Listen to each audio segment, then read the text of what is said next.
আচ্ছা ঠিক আছে, আপনাদের বিল হচ্ছে 5,000 টাকা। আচ্ছা ভাইয়া, সবগুলো পুতুলের মেমো করে দেন, আমি আপনাকে বিল দিচ্ছি। আপু নামো।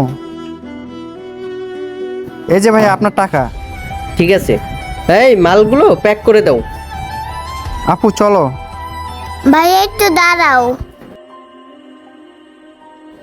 দেখছো না আমার ভাইয়া কত ভালো, আমাকে কতগুলো পুতুল কিনা দিছে। ভাইয়া চলো। আচ্ছা ঠিক আছে চলো। ভাইয়া ভাইয়া দেখো কত বড় পুতুল।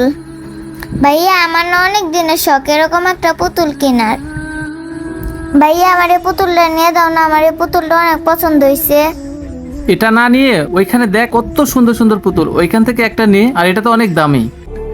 না না ভাইয়া, আমি ওই পুতুলগুলো নেবো না, আমার এটাই পছন্দ হয়েছে, আমি এটাই নিব। দেখ রে বোন, এই পুতুলটা তো অনেক দামি, আর এতগুলো টাকা আমার কাছে নাই। তুই ওইখান থেকে যে কোনো একটা নিয়ে, ওগুলো আমি তোকে নিয়ে দিতে পারবো। এটা নেওয়ার মতো টাকা আমার কাছে নাই। তুমি আমার কোনো শখে পূরণ করতে পারো না। দেখো ফাতেমার ভাই ওরা কতগুলো পুতুল কিনা দিছে, আর তুমি আমার একটা পুতুলই কিনা দিতে পারতাছো না। সরো, তুমি তোমার মতন ভাই থাকা থেকে না থাকাই ভালো। সোহানা তো ঠিক কথাই বলছে, আমি ওর ভাই হয়ে ওর একটা শখই পূরণ করতে পারলাম না। নিজেকে বড়ই ছোট বলে মনে হচ্ছে। যাই তো দেখি পুতুলটার দাম কত, জিজ্ঞেস করে দেখি নিতে